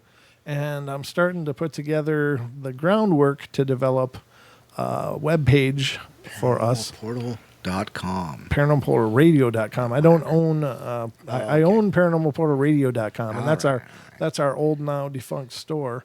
But if you want to help support the portal, check out our store online. You can go to, Don, the URL? teespring.com/stores/paranormal-portal. And you can check out all of our gears that we're offering to you guys. It helps to pay the bills. It helps to keep the portal afloat. And it helps to... the portal needs support. Sounds like a bumper sticker or a pledge drive. That'll be on milk cartons everywhere. No doubt. All right, ladies and gentlemen, we're going to take our last break, and we will be back after a couple more minutes. Don't go away. No.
And welcome back, ladies and gentlemen, to the last half hour of the Paranormal Portal as Brent and I attempt to wrap up a show that always goes sideways, and it's actually always really fun. I just want to real quick give a shout out to everybody in the chat room, all of our new people. We do appreciate that.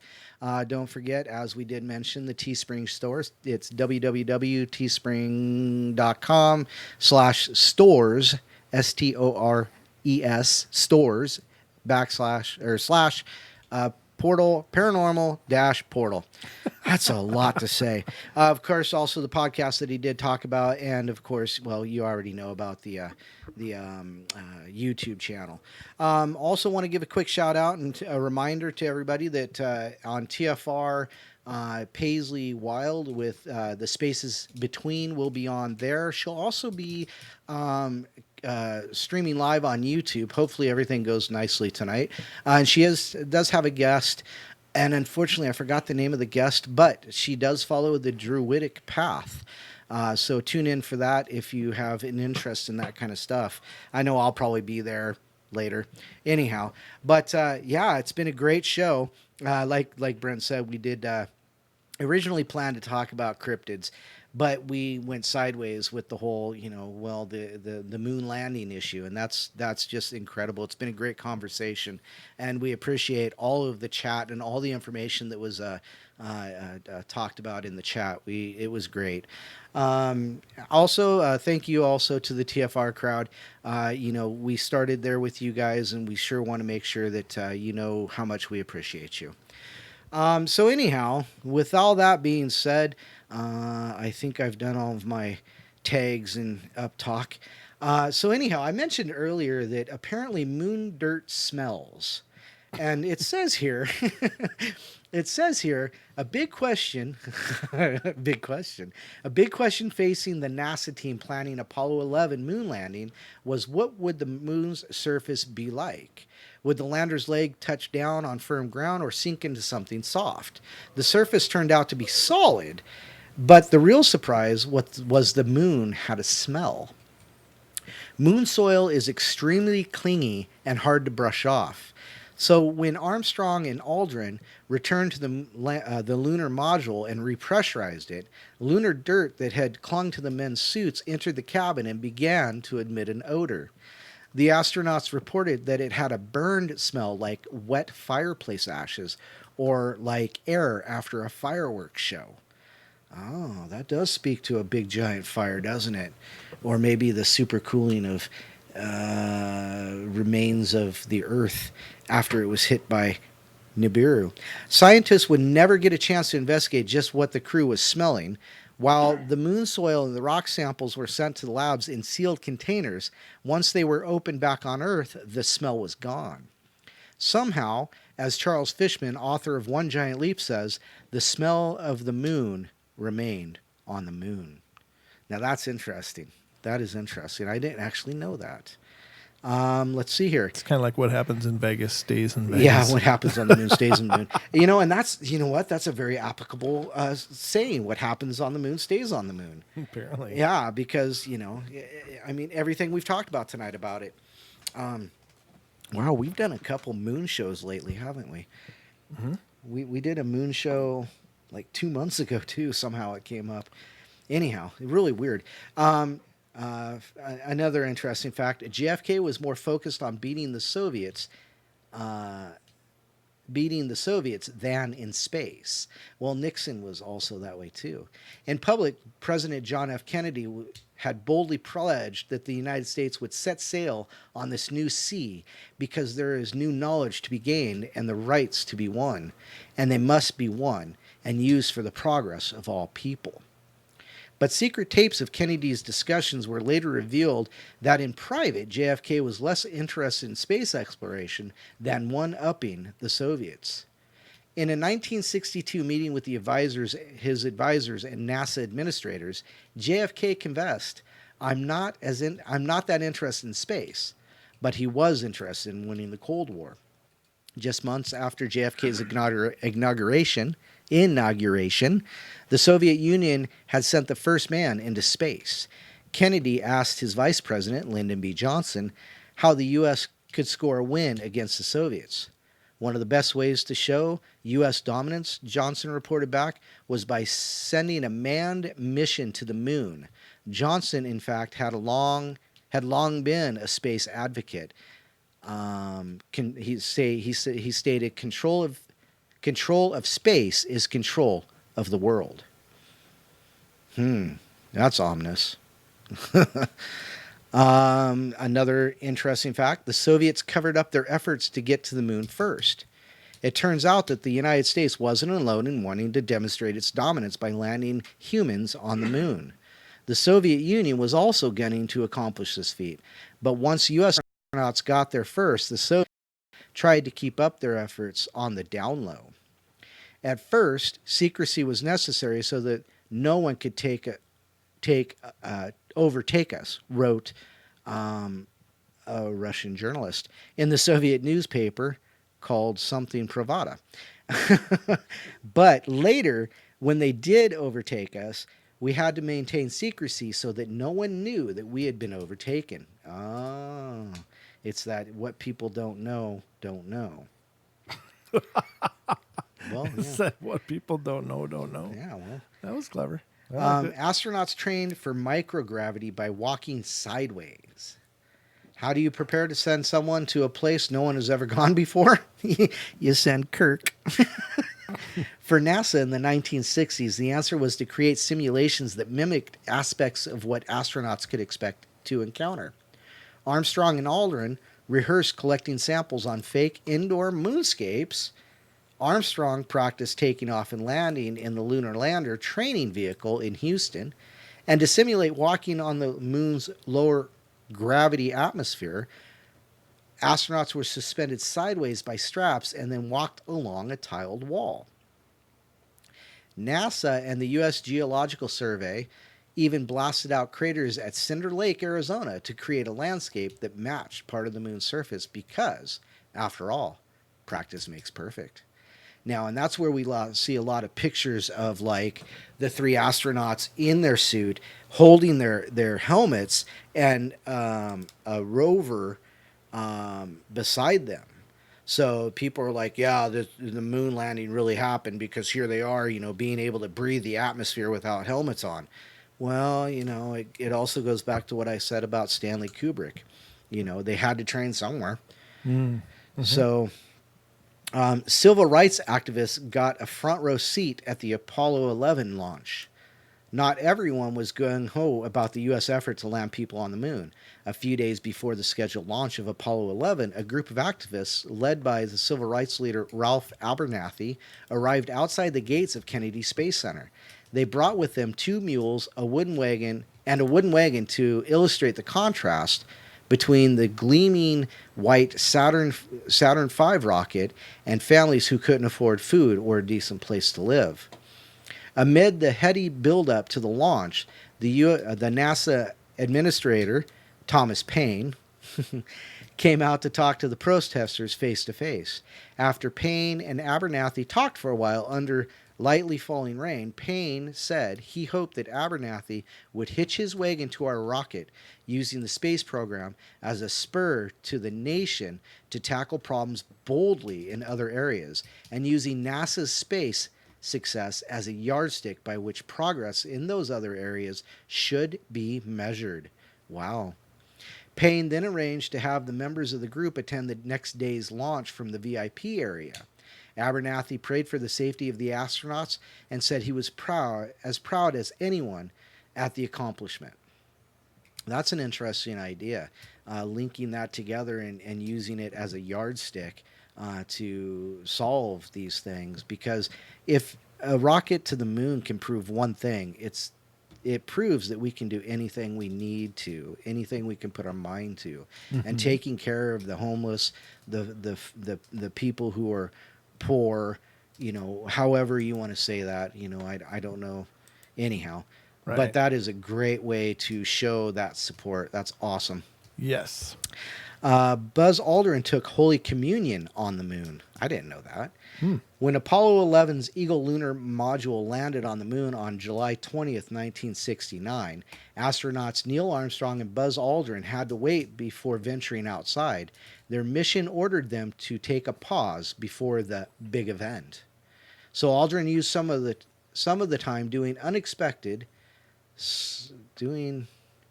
So Aldrin used some of the time doing something unexpected, something no man had ever attempted before. Alone and overwhelmed by anticipation, he took part in the first Christian sacrament ever performed on the moon, a rite of Christian communion.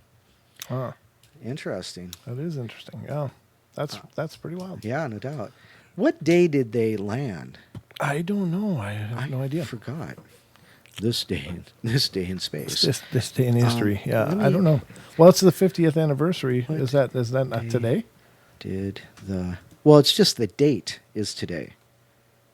Okay. What day did the Titanic sink? No. Look up this date in 1969. It was 1969, right? 7/20.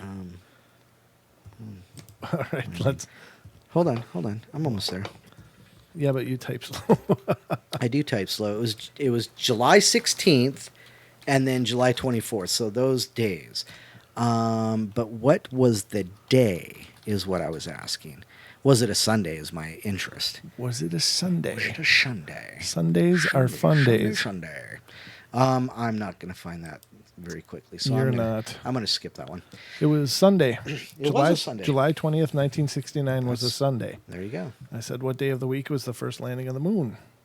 It was a Sunday. There you go. I guess it was fitting to have a little church. There you go. Scientists were worried about space germs infecting Earth, which is actually a good thing to worry about.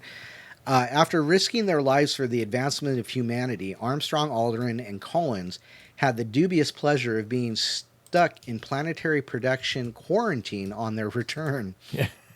Wow, that's an interesting thing. I'll do it for you. Since humans had never been to the moon before, NASA scientists couldn't be sure that some deadly spaceborne plague hadn't hitched a ride on the astronauts. As soon as the reentry capsule splashed down in the Pacific Ocean on July 24th, the trio was transferred to a mobile quarantine facility inside which they were transported to NASA Lunar Receiving Laboratory at Johnson Space Center, where they had access to a larger quarantine facility until their release on August 10th. Holy crap, they were in there for like 2 weeks. Wow. All right, and then this last one here. President Nixon was anxious the mission could fail. While President Kennedy had rallied the nation to land on the moon, he was assassinated before he could see the Apollo mission achieve his vision. That nerve-wracking honor fell to President Richard Nixon, who had been elected in 1968. Watching Neil Armstrong and Buzz Aldrin take the first steps on the moon, Nixon's anxiety reached a peak. If anything went wrong, he would have to manage America's outrage over billions of tax dollars accumulating in the death of two astronauts. Of at least two astronauts.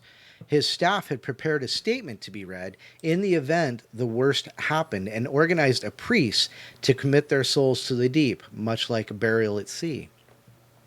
Watching Apollo 11 live from the moon, the president could only hope he wouldn't have to read it. He didn't.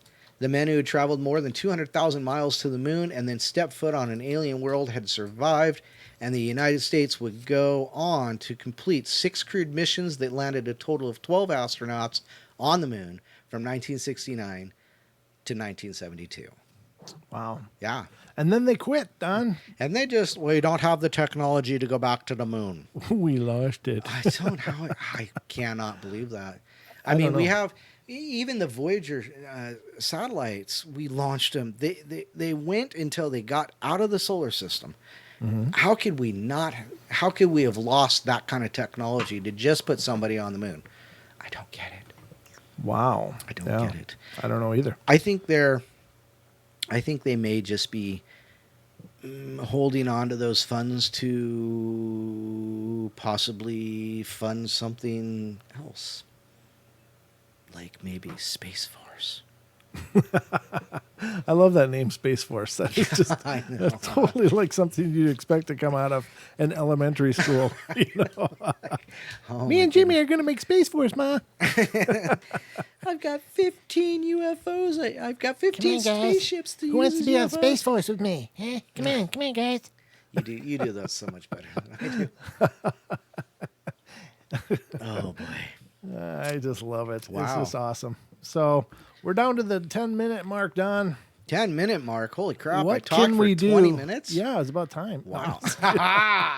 oh, I see how you are. Yes, you do. Wow. It's been a good night, though. Yes. It's been a long night, though, ladies and gentlemen. Now, remember, this is our 4th hour of shows tonight. So it's been a long run. Duke says lamest excuse ever. Lamest excuse ever. Well, I don't know. It's working so far. Dead Spider 45. That's a new name. Hi, how are you? Thanks for being here. Yeah, he's been in here the Oh, has last he? couple of days. Yeah. Oh, okay. Yep. It's Cool. good to see you. Thanks for coming back. I always figure that's a good sign. Good to see you, Sam. I usually only see Sam Yeah, in the in comments the on comment section, YouTube, yeah. but it's good to see her show up for the shows. She does every once in a while. Yeah, absolutely. And- Philip Blair. That's a new name. Philip Blair. Yep. Awesome. Thanks for coming in and meeting us and seeing us. Not sure we've met you before. If we have, I'm sorry. I forgot. We occasionally miss names. It's Well, all no, right. I'm just dyslexic for names. I mean, it takes me a while to actually like glue in my head that a name is someone that I know. I don't know. Right. It's just a personal shortcoming of mine, I guess. But Lady in the Woods is in with us. I remember that name though, right? Yeah. Well, yeah. She's Oh, hey, Minion. Yeah. Making sausage for you. Woo! Woo! Really? You want to come say hi? I'm hanging out. No, come here. Come here. Special guest tonight, ladies and gentlemen. Speaking of our little Special guest. Speaking of my little alien. Come here. I'm going to show you.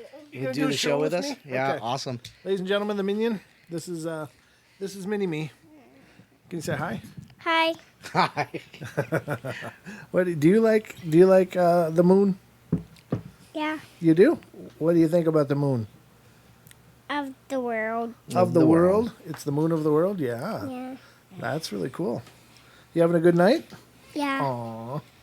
There he is. This is the Minion. This is my little heartbeat. What are you doing?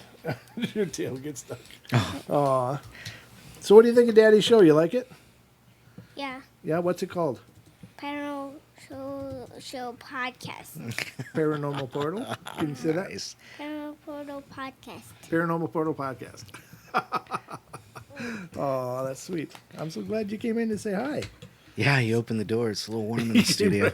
Well, it's nice, though, because now it's actually cooling off in here. It gets ungodly hot here in It the studio, does. ladies and gentlemen. It's really like a sweat fest because we can't really run a lot of air cooling and stuff. be because too much noise. It's noisy. And plus, it's noisy. It detracts from the attractiveness of the two hosts. Well, it makes me blossom, Don. What do you think? Is it warm in here, Minion?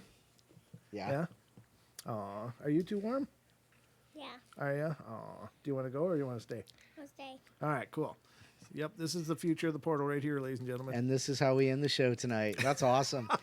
That's awesome. Yeah. Hey, Brent, I think somebody's mad at me in the chat. What'd you do? It's what I haven't done yet. What haven't you done? I haven't said someone's name.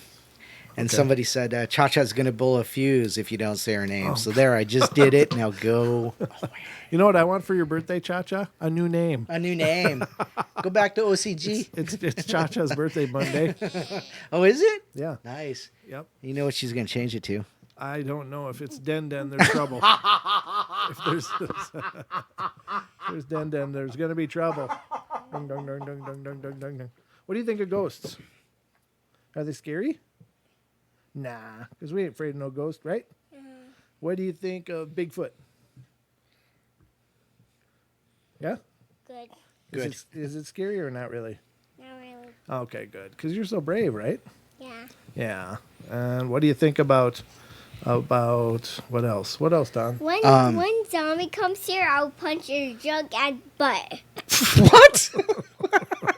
That's my boy. When a zombie comes here, Oh, you'll- gotcha. Yeah. Let's keep it That's clean here. awesome. This is a family show. The darndest thing. Can't say the darndest Oh, things. hey, Anubis. Now Anubis is here too. Everybody wants to be on the show. Well, Awesome. there you have it. How much time we got left here? You know, 5 minutes, Don. 5 minutes. Wow. Take us out, brother. Take us out? Yeah. Is it like dinner? No, well, if you're buying, I'm game. But what do you got left? What do I got left? Let me see here. Let's do a quick blurb about Richard Byrd, Admiral Byrd. Let's see here. Rear Admiral Richard Evelyn Byrd Jr. October 25th, 1888 to March 11th, 1957. And I'm just going to read this real quick. Was an American naval officer. Anyway. Wow. And explorer. He was recipient of the Medal of Honor, the highest honor of valor given for a person of the United States, and was a pioneering American aviator, polar explorer, and organizer of polar logistics, aircraft flights in which he served as a navigator, and expeditions led across the Atlantic Ocean, a segment of the Arctic Ocean, and part of the Antarctic plateau. Byrd claimed that his expeditions had been the first to reach both the North and South Pole by air. However, his claim to have reached the North Pole is disputed. Let's Hello. see. That's the minion. Let's see here. Let's see if it says anything about Operation High Jump. What does it say about Operation High Jump? In 1946, the Secretary of Navy, James Forstall, appointed Byrd as officer in charge of Antarctic Development Project. Byrd's fourth Antarctic expedition was codenamed Operation High Jump. It was the largest Antarctic expedition to date and was expected to last 6 to 8 months. The expedition was supported by a large naval force designated Task Force 68, commanded by Rear Admiral Richard H. Cruzen. There were 13 U.S. naval support ships besides the flagship USS Mount Olympus and the aircraft carrier USS Philippine Sea, 6 helicopters, 6 flying boats, 2 seaplane tenders, and 15 other aircraft. Total number of personnel was involved was over 4,000 souls. The Armada arrived in the Ross Sea December 31st, 1946, and made aerial explorations of an area half the size of the United States, recording 10 new mountain ranges. The major area covered was eastern coastline of Antarctic from 150 degrees east to the Greenwich Meridian. Interesting stuff there. Now, I don't want to really go too much farther because it does start getting into, when you're talking about Operation High Jump, you get into a lot of strange theories, and I really don't want to go there. Operation High Jump? Yeah. Okay. Yeah, because there's a lot of speculation and a lot of flat earth theory that goes along with a lot of that. I'm not going to say some of it, a lot of it, not all of it. But, I mean, it's one of those conversations we don't want to go into. Right. But it didn't really say anything. Of course, it's not going to say anything there about hollow earth because that's part of what they believed he found. So he did go to the North Pole. Oh, he did? Okay. Yeah. So he's all over the place. Yeah, actually. But did I just read that the North Pole was somewhat disputed about him getting to? Maybe because he fell in a hole. Because he went down the toilet. No, the big hole in the Arctic. Yeah, that's what just called it a toilet. Sorry. It was. Is that what's happening in the world? It's going down that toilet? I don't know if it's that one necessarily, but depends on where you're at. Did the cat just walk in front of me? No, I don't think so. I don't know. know. There's too much going on right I now. know, huh? Oh, no, that was me putting my bottle down. Oh, nice. Welcome back, Don. Yeah, exactly. I was zoned out there for a minute. So interesting. Wow. So what a show we had. Just a minute left. Yeah. So thank you again, everybody, for tuning in and being a part of the show. Can you say thank you? Thank you. Say thanks for being here. Thanks for being here. Thanks for watching. Thank you for watching. Okay. Like, subscribe, and share. Yeah. Yeah, exactly. Thanks for watching. Bye. No, thank you so much, everybody. We love you all. And to all the new faces, thank you for coming in and checking it out. Don't say that, please. And we are just thrilled to meet all of you guys and to have an opportunity to entertain you. I hope you've been entertained. But Don, anything in closing? Thanks to Wes Germer for giving a call. It's always nice to talk to you, and he always brings interesting questions with him. Also, Paisley follows us on TFR, and watch for her live streaming on YouTube. All right, everybody. We love you all. Be good, be kind, be nice. Take care of each other. Help each other out. Find the magic in every day. And remember to laugh as much as you can. Peace out, really? Peace out. Nice. He's going all teenager on me already. He's just turned 4. My God. All right, guys. We love you all. Have a wonderful night. And there's the bell. There's the bell. We'll see you guys soon. We'll be back tomorrow night for some bedtime stories. So don't miss it. Okay. Good night.